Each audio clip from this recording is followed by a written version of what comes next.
An anticipated Ubisoft game has confirmed to not be at their E3 2021 presentation.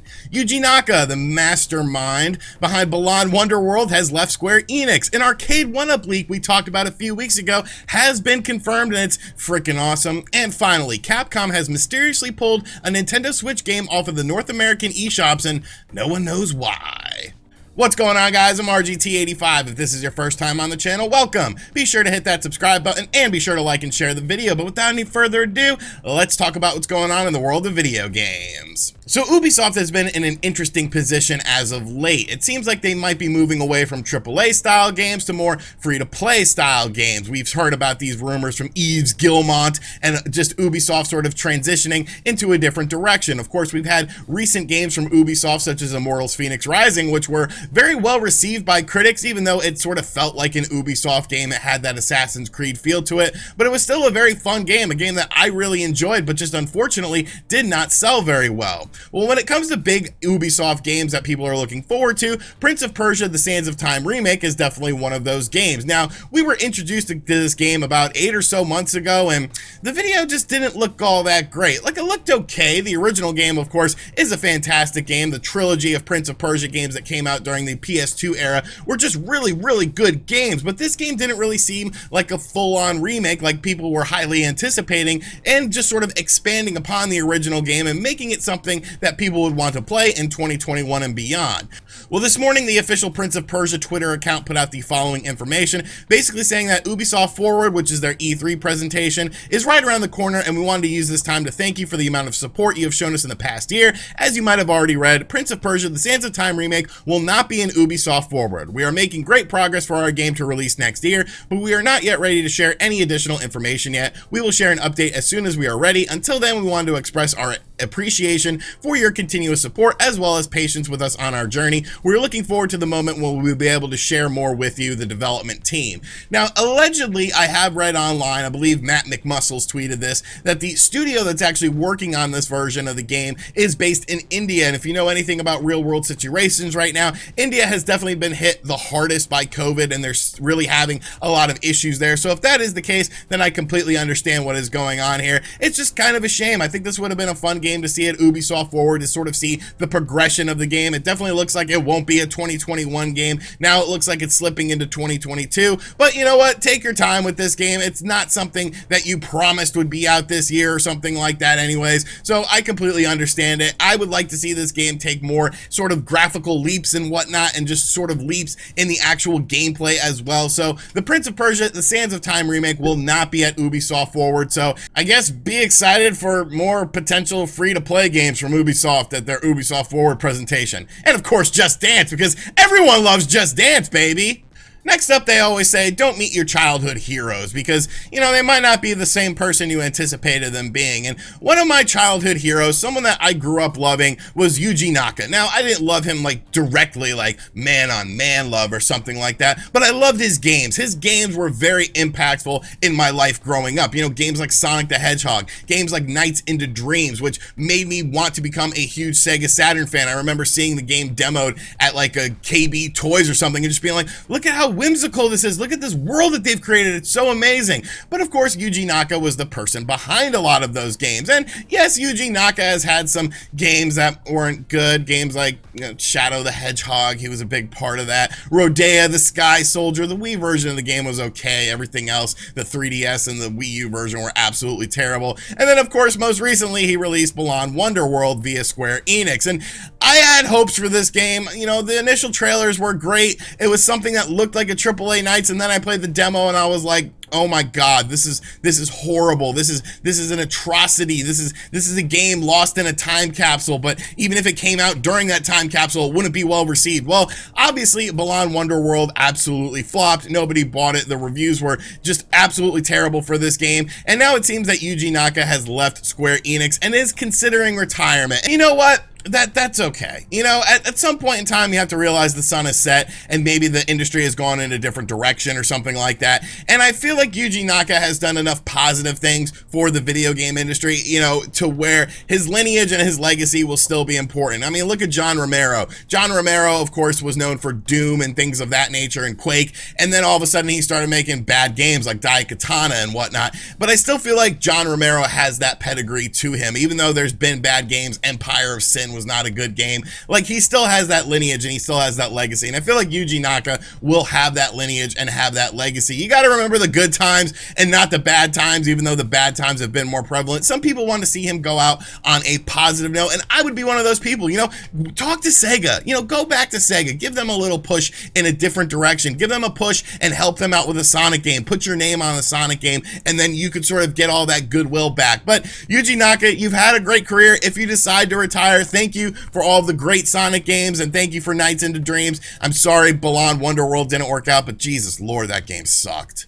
Next up, a couple weeks ago on the channel, we talked about a potential Arcade1Up E3 leak, and I was pretty contingent on the fact that I felt this was real. And this, of course, involved the Simpsons Arcade. We got a crude image of the Simpsons Arcade1Up that was supposedly a real thing. There was a trackball on it that we, of course, equated to Simpsons Bowling, which was a limited arcade release. It looked very legitimate to me. It looked like a real product, but of course, until it is confirmed, you can't say it's 100% a thing. Well, last night, an interesting video started making the rounds online. I saw this via Cool Toy, who is a good buddy of mine. I'll have a link to Cool Toy's channel in the description box down below. But he shared a video on Twitter that I guess was an internal Arcade1Up video that was not supposed to be released yet, but it has been released, and now, of course, it's all over the internet. But the Simpsons Arcade has been confirmed for Arcade1Up. You can see the Arcade1Up machine in action in this little 50-second clip. You can see that there is a trackball on it, and although they don't showcase Simpsons Bowling on it, you could just pretty much assume that Simpsons Bowling is going to be on this, and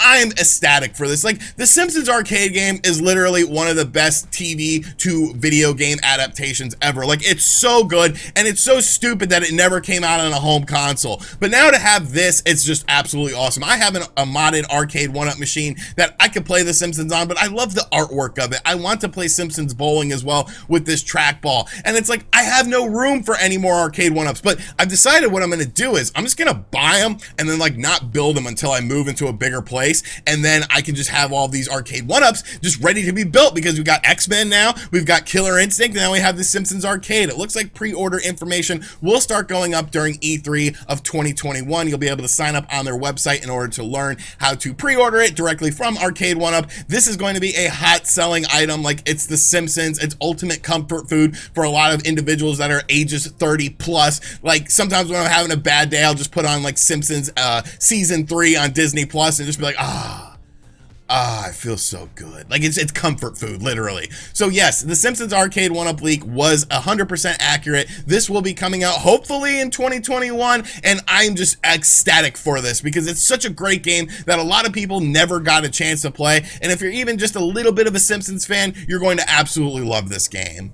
And finally, the all-digital age of video games is supposedly looming on the horizon. Physical games are going to go away. Everything's just going to be bought digitally. But if you know anything about me, you would know that I have a lot of questions about it. I don't like it because of the fact that at any point in time, a game can just be removed for no rhyme or reason, and then you'll not be able to play that game. Speaking of what we just talked about with the Simpsons Arcade, the Simpsons Arcade game actually used to be available on Xbox Live for a limited time, and then, of course, the licensing sort of went out for it, and then the game disappeared, and you could no longer buy it. So things like that really worry me about the digital age. And right now on the Nintendo Switch eShop, there's a very weird situation going on with a Capcom game. And on surface level, a bunch of people might not care about it, but I do care about it because any game should not be delisted for just no rhyme or reason without any warning. Like, even the whole Super Mario 3D All-Stars thing, we had a big warning with that, but I still hated it because it's like, why are you getting rid of the game? Well, the game in question from Capcom that has been removed off of North American eShops is Ultra Street Fighter 2: The Final Challengers. Now, just stop,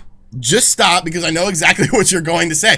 Well, you've got the 30th anniversary of compilation of Street Fighter on the Nintendo Switch. You don't need this version of the game. Who cares about it being delisted? I care about being delisted for a couple different reasons. First off, the artwork in Ultra Street Fighter 2: The Final Challengers was built for the ground up for this version of the game. So in order to get that interesting art style, that sort of anime art style that I actually really enjoyed from the game, this is the only version of the game to have it. You, of course, also had Evil Ryu and Demon Ken in the this game as well, which were 2 characters that were exclusive to this version of the game. The game was rebalanced from the original Street Fighter 2, so there are differences in the actual gameplay if you're a hardcore Street Fighter fan. Plus, it also had that Way of the Hado mode, which was like a first-person perspective sort of mini-game that, yes, it's not something you're going to play for hours and hours, but it was still pretty fun, and it was still pretty interesting to see this included in the game. But now this game has been, like I said, removed from the digital eShops of North America only. You can't purchase it in the United States, and you cannot purchase it in Canada. Now,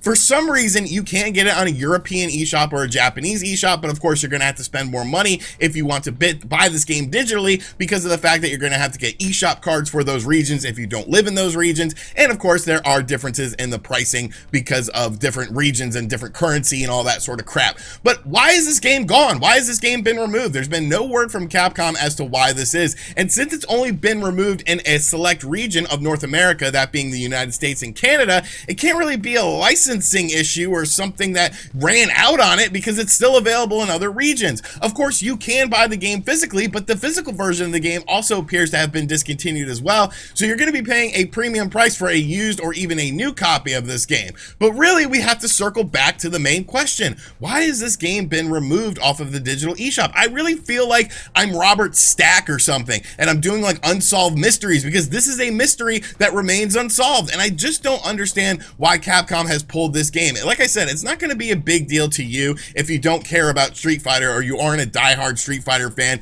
who never got around to picking up this game. But eventually what's going to happen is this will impact a game that you are interested in, and then you will care about it. So you have to look at the broad spectrum of things when it comes to this all digital age. And like, yes, I enjoy the convenience factor of purchasing games digitally, but I do not appreciate the whole just remove it completely with no sort of warning, and then you're not able to buy this game digitally anymore. So will this game end up returning to the Nintendo Switch eShop? I mean, maybe, hopefully. Obviously, this is a game that some people are still interested in. It has a very large online community. It's actually played more online than the Street Fighter 30th anniversary is, because the netcode is a little bit better. But I'm definitely sort of, worried about this, and what other games could we see pulled from the Nintendo Switch eShop with no rhyme or reason? So Capcom, you owe us some answers. I'm gonna get my Robert Stack on.